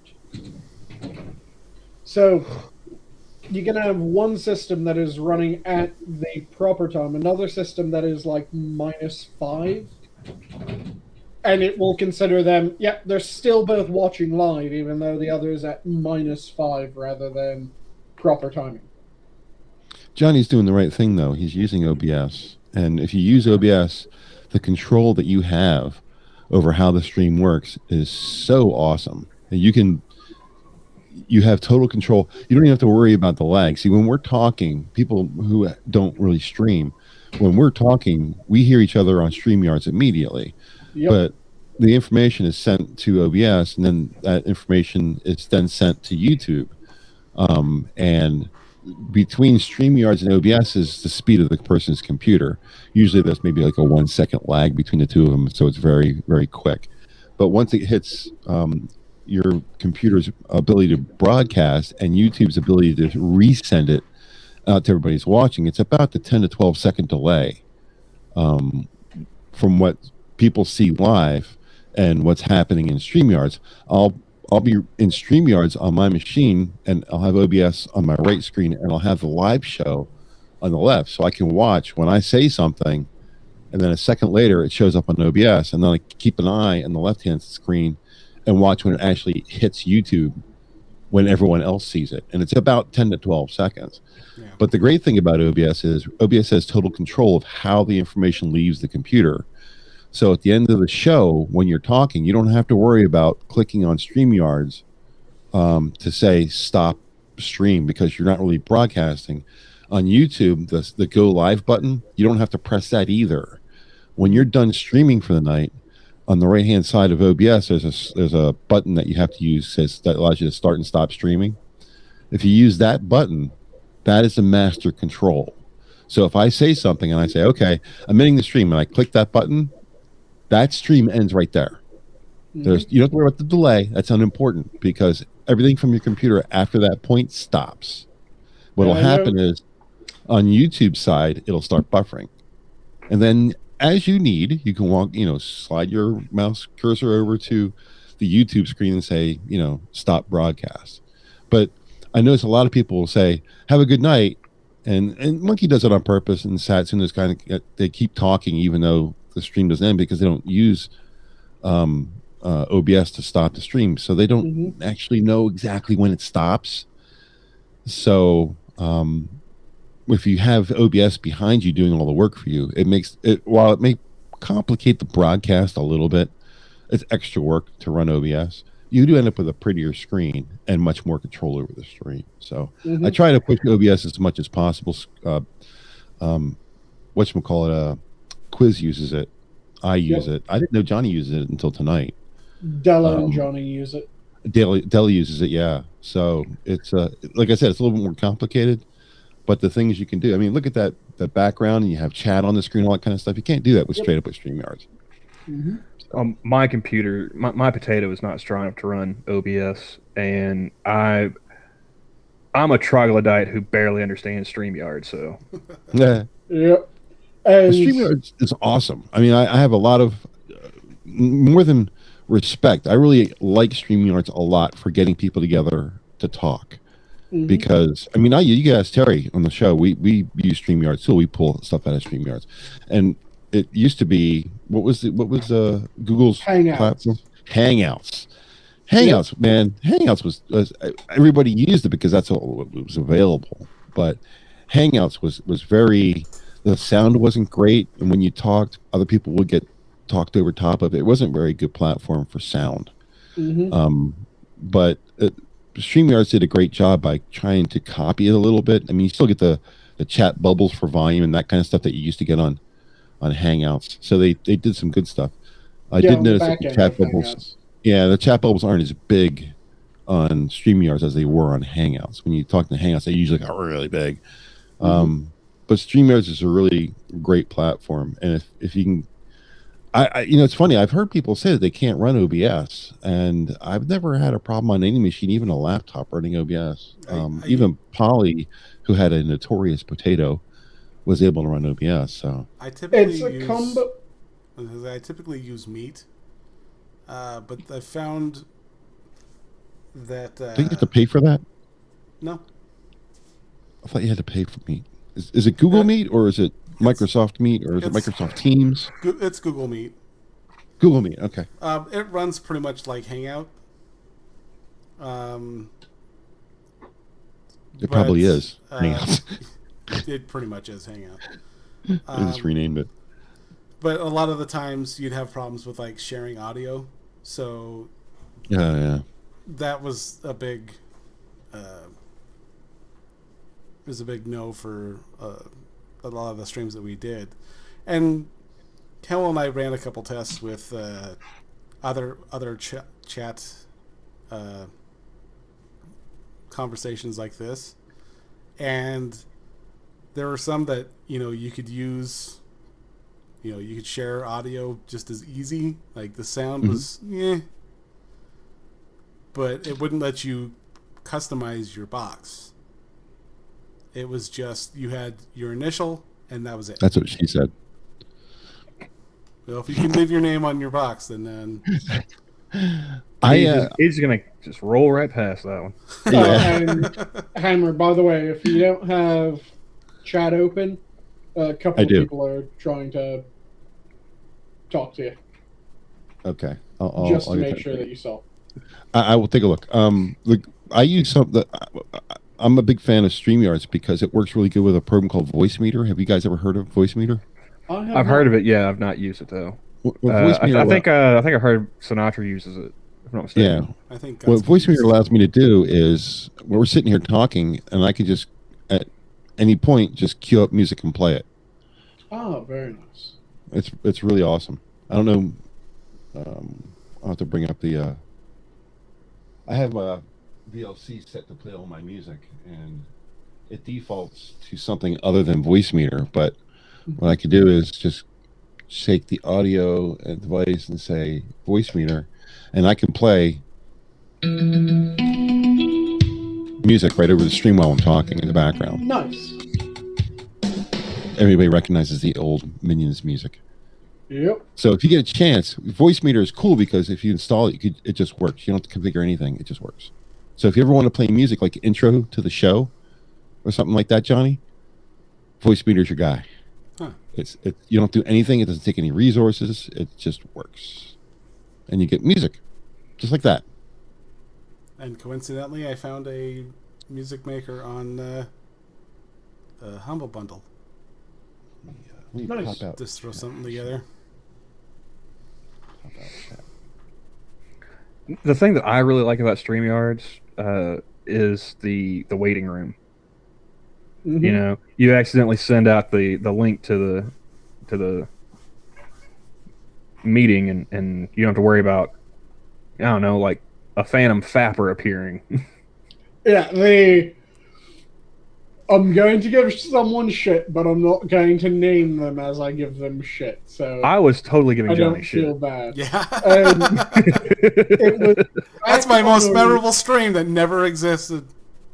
It's back on a really early Minions stream where we were still using Google Hangouts, the most of us, and someone accidentally leaked the Google Hangouts link. They thought that they had sent the standard YouTube stream link to let people watch, but they had accidentally copied the Hangouts link, pasted it in to their browser window to join the Hangouts, but then also, without copying the YouTube video, pasted that same link to their Twitter account. So we had like 4 or 5 schmucks jump in at random points to harass and harangue before we realized, oh shit, delete that fucking tweet. And Satsu once put the Hangout link in the description of the stream. Yep. It's like, oops. Yeah. And when it comes to Hangouts, the moment they join in, you're in. Whereas, yeah, with StreamYards, you have to be clicked in. So someone can see you and go, you aren't fucking supposed to be here. And you just live in the background of the fucking chat.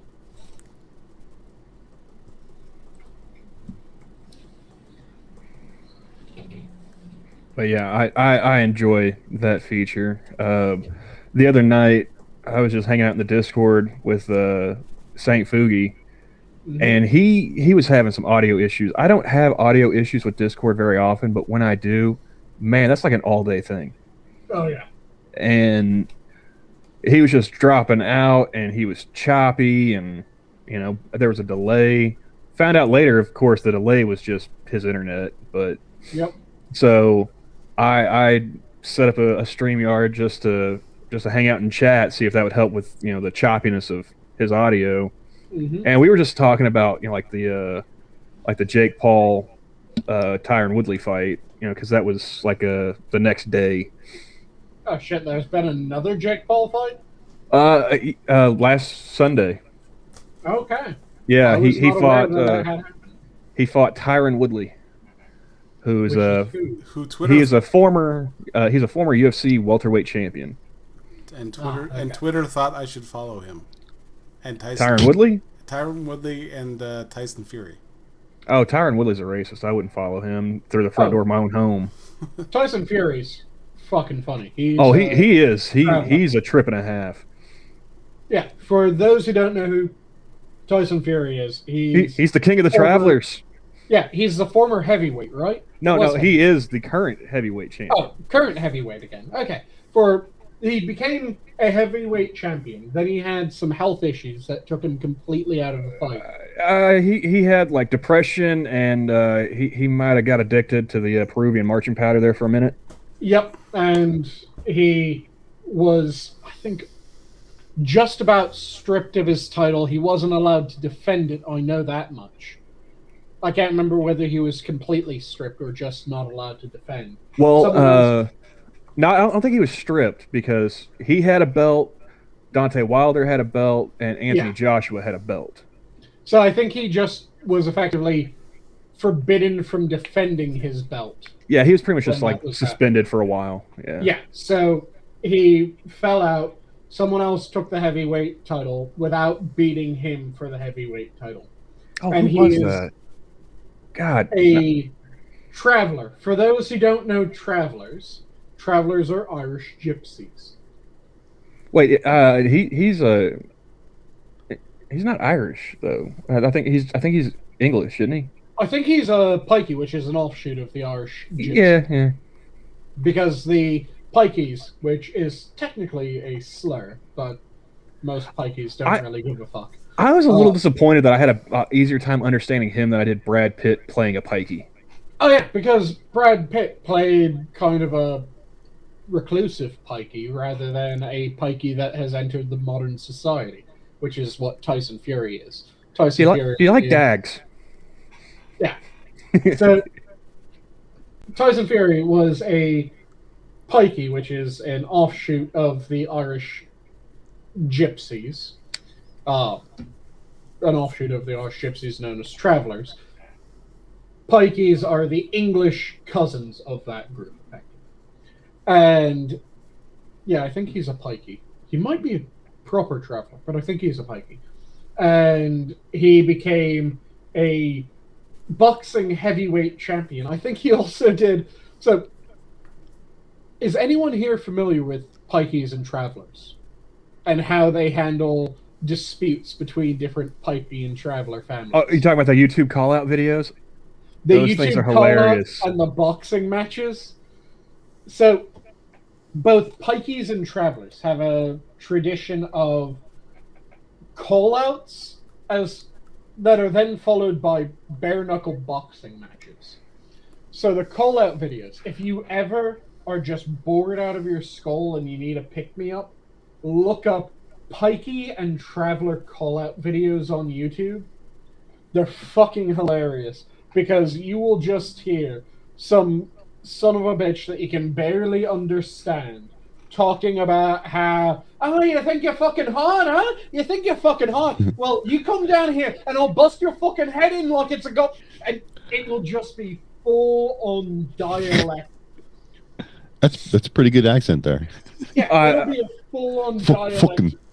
Fucking. Yeah. I love watching the pikey call-outs and like the Russian slap fights. Yep. Oh god. For those of you who don't know, there's several different forms of fuck. And I tend to use all the different versions of fuck. So you have fuck, you have fucking, you have feckin', and you have fucking. Each of them means something different. And you need to know which fuck to use at the right time. Because if you use a fuck when you should be using a fuck, it is bad time of it. And if you use a feck when you should be using a fuck or a fuck, bad time of it. You need to know which version you use at the right time. I mean, it's like they said in Eurotrip, man. Like the UK is on a whole different level of swearing. Oh yeah. You need to know your proper curse words. You need to know when you should be going, this is fucking ridiculous, or when you should be going, no, this is fucking ridiculous, because they have different connotations. But yes. Why is there so much cursing in Europe, and why is it mostly in Scotland? Oh, Scotland and Ireland. My guess is whiskey. Whiskey. It's just good old tradition when it comes to it. Good old Celtic tradition really gets at the heart of cursing and knowing They when love to their use alcohol the over right there. words. Yeah. But, yes, the Irish backyard bare knuckle boxing is exactly what we're talking about here, Pete. Because the people that are the biggest proponents of the bare knuckle boxing in Ireland are the Travellers. And there's actually a really good documentary about the Travellers and their bare knuckle boxing. I think it's called Knuckle. And it follows around an undefeated Traveller bare knuckle boxer. If I remember correctly, it's James, and I can't remember his last name. But he's an Irish Traveller that the Traveller families, whenever they have a dispute, they tend to issue challenges to each other. And the man who is followed around when it comes to the movie Knuckles. Let me quickly double check his name. You know, since you're talking about like the bare knuckle boxing and stuff with the Travelers, that's got me thinking of like there's only one place like in America that I can think of that has like that same kind of like backyard brawling culture, and that was Miami. Oh, the Deep South also has it. Well, yeah, but I mean, like, there are a number of fighters that have come out of like, you know, Florida from like backyard brawls, like Jorge Masvidal, Kimbo Slice, like, yeah, they had a documentary about those dudes too. I can't remember what that one's called, but. And I just double checked the name. It is James. I was correct on his first name. James Quinn McDonough. And James Quinn McDonough is the person who the movie is following around, though it also touches on his siblings, as well as three of the other major Traveller families, the Joyces and the Nevins. Or two of the other major Travellers. So it's the Quinn McDonoughs, the Joyces, and the Nevins are covered in Knuckles. And it is a fantastic documentary if you haven't seen it. James Quinn McDonough is the main person that they follow around because he is the undefeated Traveller bare knuckle boxer. And it is all about how the bare knuckle boxing matches are done, why they're done, as well as the gambling that happens with them, because of course there's fucking gambling in Traveller bare knuckle boxing matches. And James Quinn McDonough is a fascinating character in the documentary. Real person, nothing's really blown out of the water with it. James Quinn McDonough, undefeated when he was doing it. He didn't really want to be his family's bare knuckle boxer, but his family kept getting challenged, and the previous champion that the family had, because they have a series of champions for these families that are the ones that answer the bare knuckle boxing competitions. Their previous champion got his ass kicked severely, time and time again. So he just decided, you know what? Fuck it. I'm going to enter it. I'll be the goddamn champion. I don't want to be. He drinks and feasts and has a grand old time 90% of the year. Then when his family gets a challenge, he trains for like a month, kicks the ever-living tar out of whoever the fuck he's been challenged by, and goes back to just enjoying his life, not working out at all until the next time that he's challenged. Trains up for 3 months. Or for a month to 3 months. And goes at it again. And to answer the question, it's been asked to Hammer. It wasn't asked to me. I thought it was asked to me for a moment there. Hammer, are you Irish or of Irish descent? I am of Irish descent. My father is half Irish, half Welsh, and my mother is from a country that no longer exists by name. My mother is from Czechoslovakia, which is now the Czech Republic or Slovakia. I'm not sure where she was in the country. The country's borders are the same, but now it's two countries. I'm not sure if she's from the north or from the south, but that will depend on whether I am now simply Slovakian or I am of the Czech Republic. But my father is, so I am a quarter Irish. Okay. But yeah, I definitely recommend for anyone who hasn't seen it before. It's from a decade ago now, but the documentary Knuckle is really goddamn brilliantly done. It depicts it without really judging the travelers and without trying to glorify the travelers, because they talk about some of the shitty things travelers have done, as well as the kind of honor code that certain traveler families have. It's kind of like the Romani. There's some Romani that are absolute bastards, and then there's other Romani that do actually have a code of conduct. And for those who don't know, Romani are the ones that are typically referred to as the gypsies. Sometimes they're referred to as Roman travelers. Romani tends to be the general term, though. Yeah, I don't know that much about them. Didn't they have like a show on TLC for like gypsy weddings or something like that?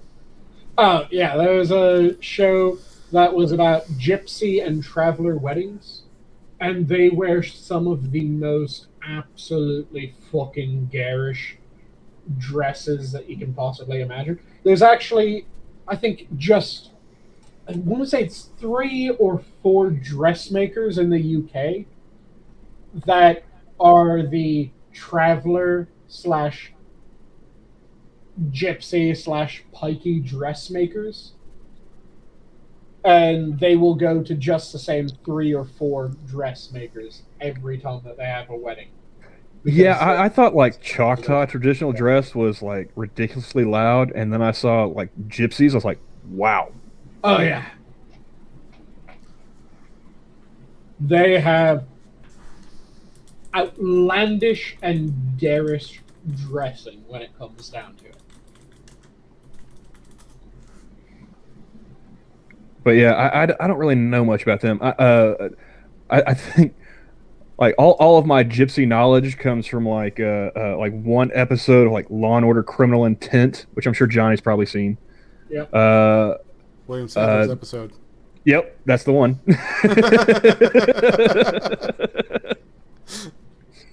If you guys don't know who William Sadler is, he played was it Haywood in Shawshank? And he played Death in. Oh yeah, Bill and Ted's Ted. Bogus Journey. Yeah. And then what else was there? What you just pulled up there is one of the most tame traveler garbs I have ever seen. What was that show that had Jeffrey Donovan? It was on Hulu. Like he was an outsider, but he like worked for the gypsies, like doing Stop something. I can't remember. But like so there was that show. I think that only lasted like a season. And then Stephen King's Thinner. That's all I know about gypsies. So I really don't want to fuck with those people. Yeah, I'll pull up a just beautifully outlandish and garish traveler wedding dress for you, Johnny. Because they are just absolutely, what the fuck am I looking at?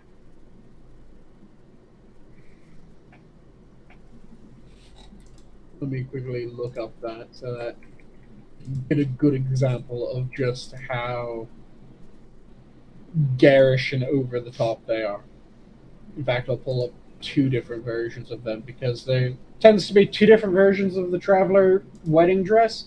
There is either the almost ridiculously slutty Irish traveler wedding dress, and then there's the ridiculously garish Irish traveler dress. So I mean, like, just to recap, folks, buy good insurance, don't drink beer before liquor, and don't fuck with the gypsies.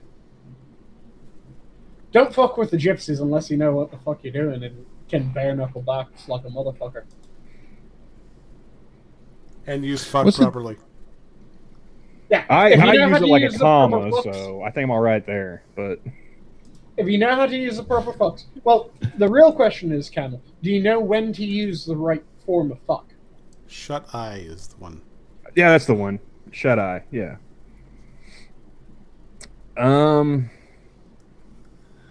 It depends. I mean, I can definitely express the diversity of the word, but I don't know if I would meet the traveler's standard of fuck conjugations. Do you know when you need to use feck instead of fuck? No, I have no fucking clue. See, that's a shame. Because you need to, at the very least, know when you use feck. Well, I think there's a feckin' moo that hasn't been used in a while. Yeah, That's a Scottish thing. only typically that rather than feckin' moo, you end up with fucking moo because the double O in both of them works out. Yeah, it's a good thing we don't monetize. Oh, that ship sailed a long time ago. You would have been absolutely screwed when you decided that the person who was an EMT and then became a corrections officer. Yes, let's make him a minion and a keeper.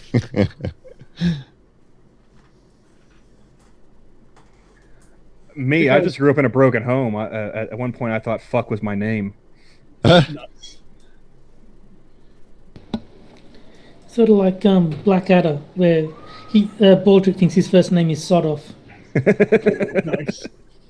So, here, I have one ridiculously garish traveler wedding dress to show. And then I have another that is just ridiculously overblown. So, this is the ridiculously garish one. By your leave, Johnny. You wear wedding dresses? Oh, no. That's something else. What the?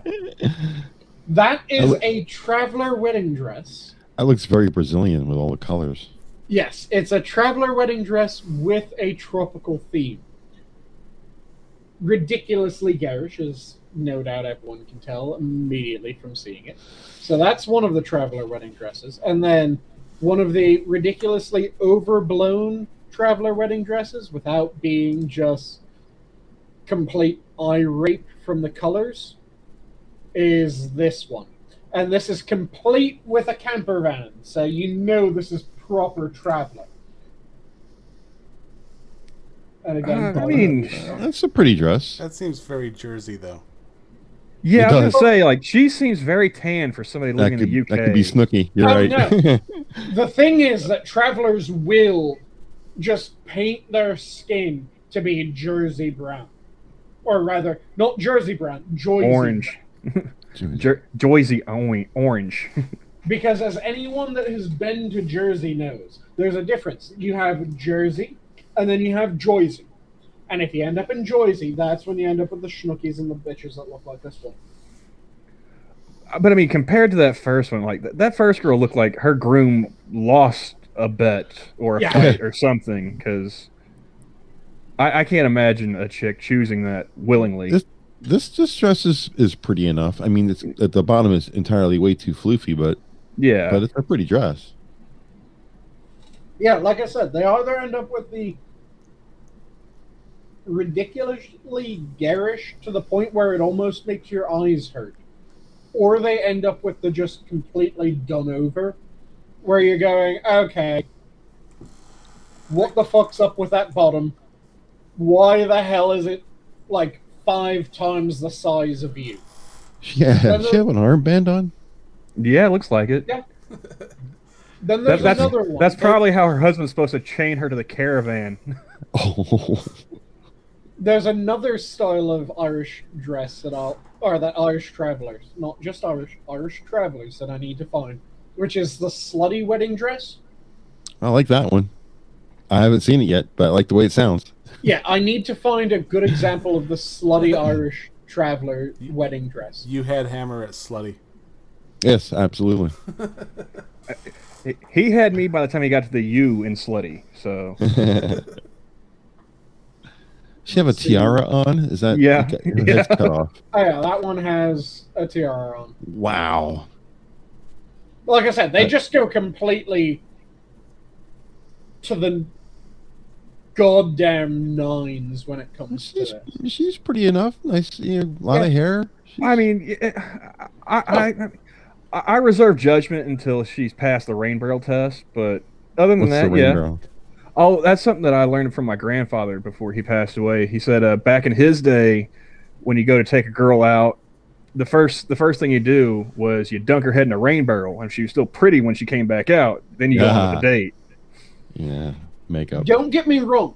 Irish traveler girls between like the age of 18 and about 27, yeah, some of them are, in fact, more than some of them, are just drop dead fucking gorgeous. But when you get much older than that, they become just absolutely feckin' hideous. You're saying they hit that wall hard, huh, Sanguine? They're like Russian women. You know how Russian women, they have two different aging paths, and one is very small and the other's goddamn enormous, where they either hit the age of like 27 and they stay 27 until they're 67, or they hit the age of 27 and they're immediately a babushka.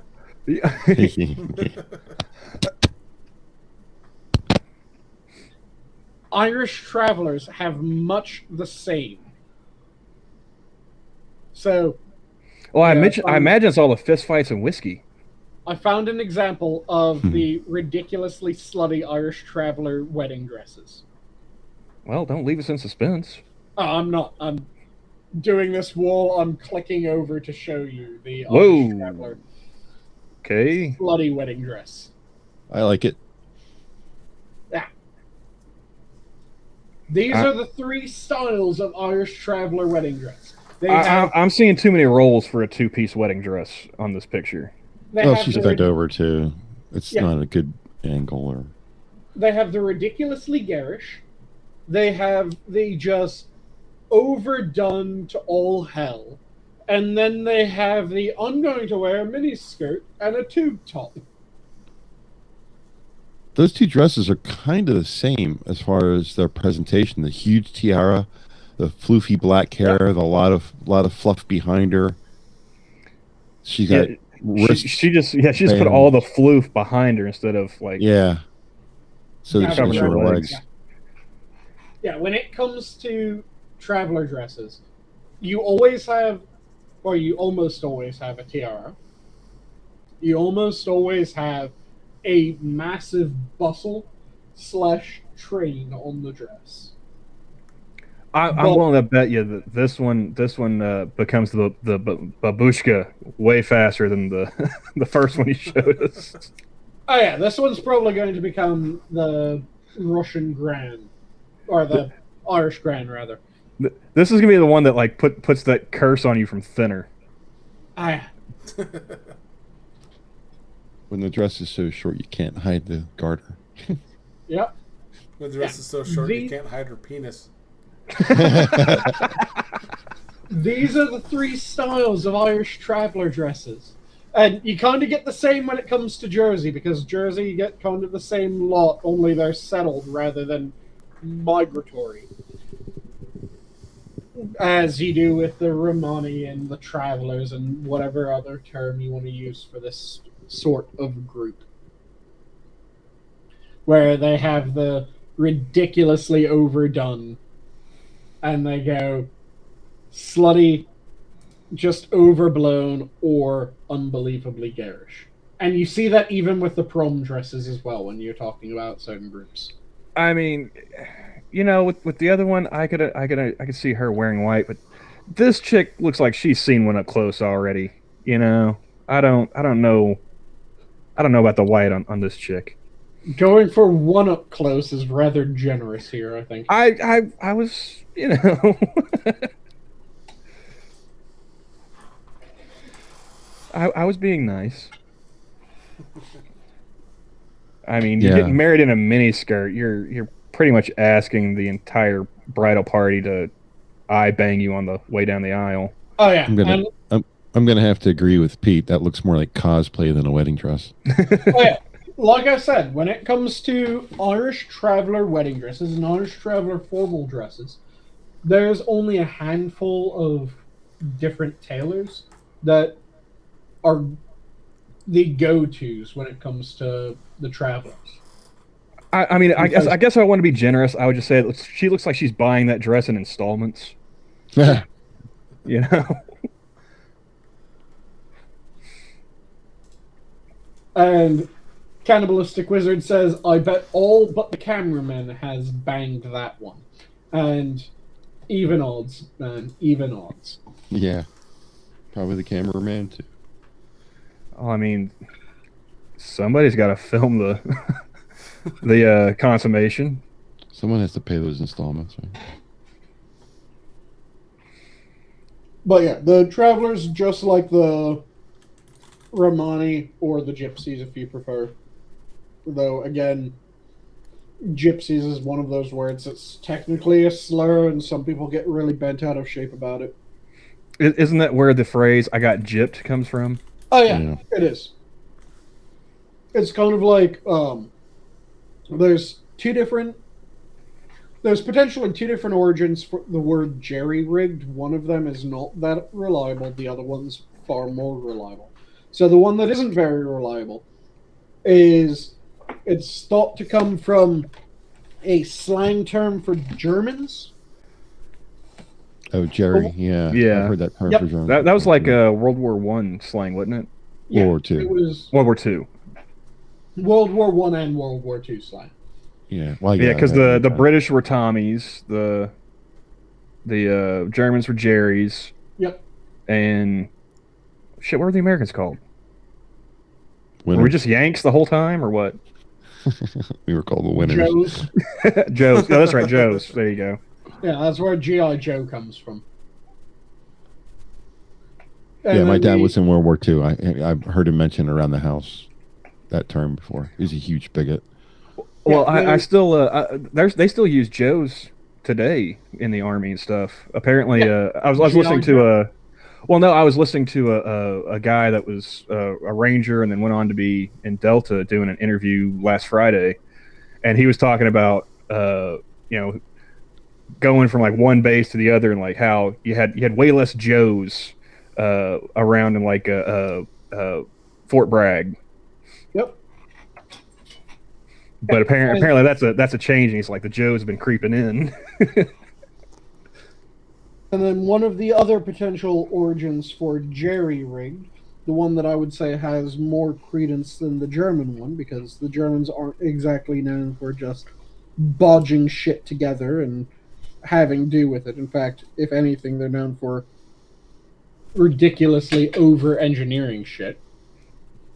Is before it was used as a slight against the Germans, Jerry was also used as a slight against the Irish. So, jerry-rigged was to slap something together like you were an Irishman. Oh, down here we just call it Southern engineering. Yep. Yeah, same idea.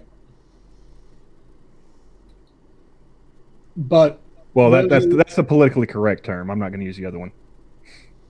Those are the two different origins Careful. of jerry-rigged, where one is thought to be a slight against the Germans, the other's a slight against the Irish.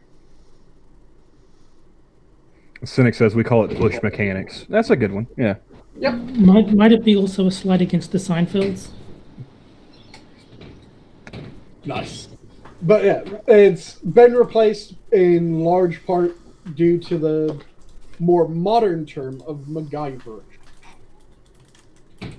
which has a far better connotation than jerry-rigging.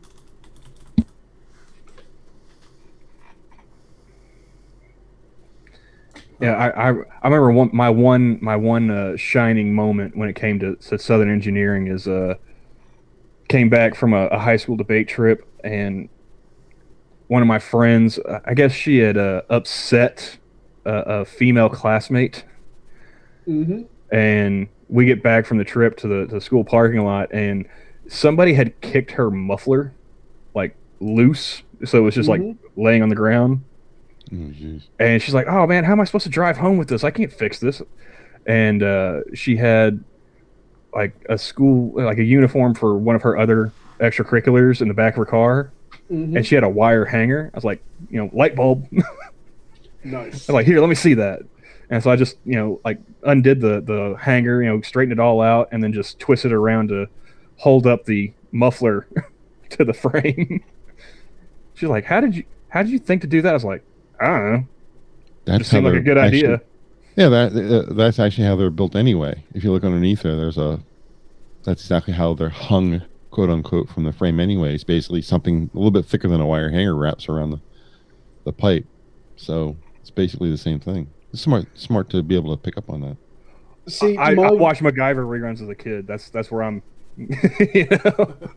That is far more tech oriented than the version that I have of my best example of jerry rigging and getting credit of it, which was in a college physics class.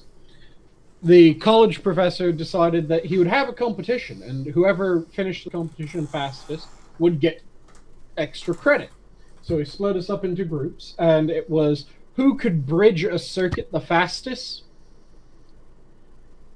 And he gave us a bunch of different lengths of wire. None of them were quite long enough to stretch the entire way. My solution relied on my electroconductivity as well as my pain tolerance as I slapped my hand down between the two points. So you're like the radio operator from like down Periscope. Is what you're That saying. must have tingled a little bit, huh? I stuck my thumb on one of the nodes, stuck my pinky on the other, just let my hand do a jig in between, and powered the circuit, and went done immediately after he said whoever gets it the fastest gets extra credit. Just slammed my hand down, hands twitching away. I don't feel a goddamn thing. It's just triggering my muscles enough to get them to dance. So, like I said, you're like the radio operator in down Periscope. Yep.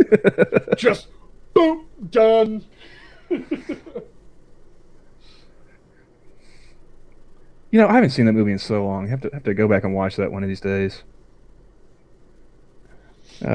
Welcome aboard. And Spudgun says, ouch to that.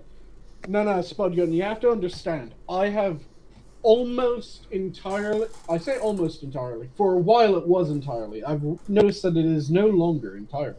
But I, for the longest period of time, had beaten all the nerves in my hand completely dead when it comes to pain receptors. Other nerves still functioned. I could heat, but you know how heat receptors take longer to signal than pain receptors? Everyone knows that, right? Right. I had, at one point, I had this flask that I had been given, which had a sigil on it. And I was cleaning my flask. So the way that you clean a flask is typically you completely submerge the thing in boiling water. So I filled the thing with boiling water, completely submerged it, walked away, came back a while later, grabbed it out, started pouring it out. And because, as I said, I'd beaten the nerves out of my hand didn't register pain, but it registered heat. So as I'm pouring the contents of the flask out, my hand starts signaling, this is hot. Very hot. You Fire should let hot. go now. And I ended up burning the sigil that was in the flask into the palm of my hand for a period of time. Ouch. Yeah, I played football from 1st grade to 12th grade, and I was a lineman. So my hands have been stepped on, beaten, just absolutely savagely crushed between breastplates and chest, or shoulder pads, rather. They've been just absolutely savaged. I have scars all up and down my hands, burned scars. I have a scar on my thumb, which I call my cryo thumb. Because you know how you get warts removed by liquid nitrogen? Mm-hmm. You know how normally the doctor will tap that spot and it'll be like a 1, 2, 3, 4, and then they let go? Everyone knows that, right? Yeah, I'm waiting to find out how long you had it held on there for. I emptied an entire, or I didn't empty. The doctor emptied an entire canister of medical liquid nitrogen Ouch. on my thumb. I did not feel pain the entire time that he was emptying this canister of liquid nitrogen. It froze 50% of my thumb to the bone. So I think I've mentioned this before. I had a blister that formed after this because I just had frostbite through 50% of the meat of my thumb because it went down straight to the bone. And it was 50% of the surface, of course, due to that. So after my thumb started to thaw, I ended up having a massive blister form. And have any of you ever had blood freeze before? No. Nope. So you know how water expands when it freezes? Mm-hmm. You know how water also forms crystals? Mm-hmm. Yeah. I had 50% of my thumb frozen solid, which meant 50% of the blood in my thumb was frozen solid. So that became just shards of blood pointed every which way. When it thawed enough to start moving, it just cut the inside of my thumb to shit, to the point where it poured out into the blister that had formed over 50% of the surface, flooded the blister, and my body just had to process out the completely fucked blood cells from this. This is why cryogenics is such a problem. Yep. So that blister filled with that absolutely fucked blood, and then the skin thankfully healed underneath this, so it wasn't a constant exchange between the contents of the blister and the contents of the blood. And as my thumb was healing from this, I started to notice that my thumb smelled like rotting meat. See, now I'm just thinking about the massive hangover Ted Williams is going to have when they finally thaw him out. Whew. So what I ended up having to do was I got an X-Acto knife, I got rubbing alcohol, and I had a lighter. And I sterilized the X-Acto knife that I had. I cut around the blister, just the perimeter, so that it was cut as close to where it had ended as could possibly be. And when I pried back the surface of that blister, just that... Have any of you smelled necrotic blood by any chance? I have. I've smelled necrotic tissue, but I don't know about blood, per se. So, Johnny, you know exactly the smell that I'm saying. Yep. Immediately surged from this blister Oh. after I cut the skin around it. You cannot forget that smell.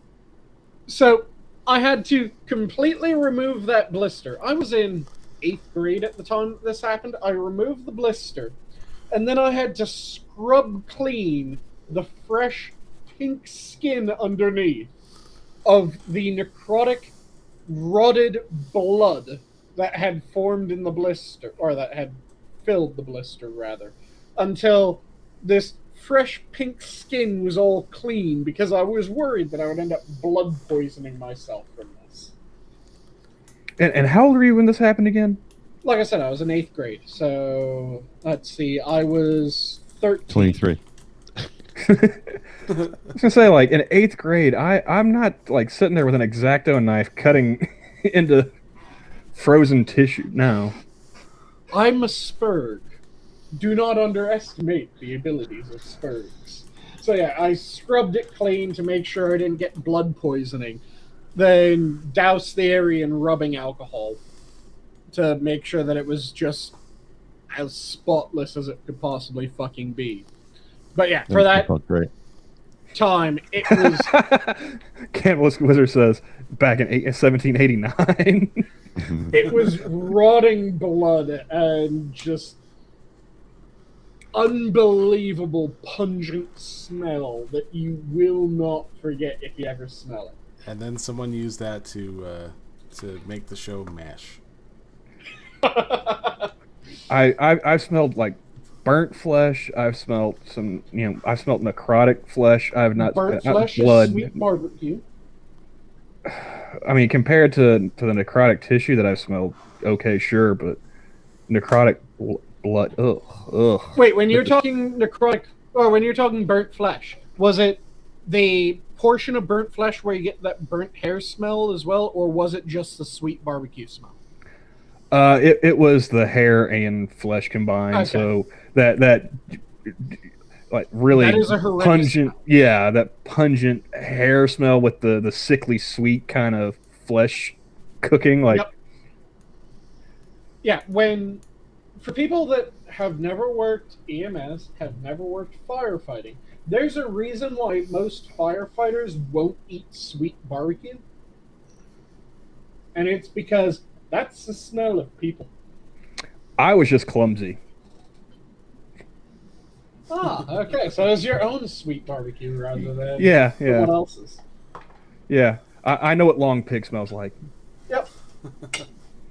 Yeah, like I said, it just smells. Unless you're talking about the hair. The hair stinks like all hell. Everyone knows what burnt hair smells like, I'm pretty sure. But when it actually comes to the flesh, it just smells like sweet barbecue. There's really no other explanation for it. It is kind of like that pineapple-y barbecue that you can get. I think the only reason why I wasn't completely grossed out by it was because it was my own smell. If it had been somebody else, like on fire, it probably would have turned my stomach. But it's like the same principle I have with like vomiting. Like I can clean up my own puke, no problem. Somebody else's, I'm gonna end up puking too. Yeah, it's kind of like how you can puke and it doesn't immediately make you puke. But if you hear and smell someone else's puke, there's a fair chance that you're going to as well. I mean, you don't even have to smell it, man. It's just the sound of somebody else puking. I'm like, huh? Yeah, there's a trick to that. If you hum, you won't gag.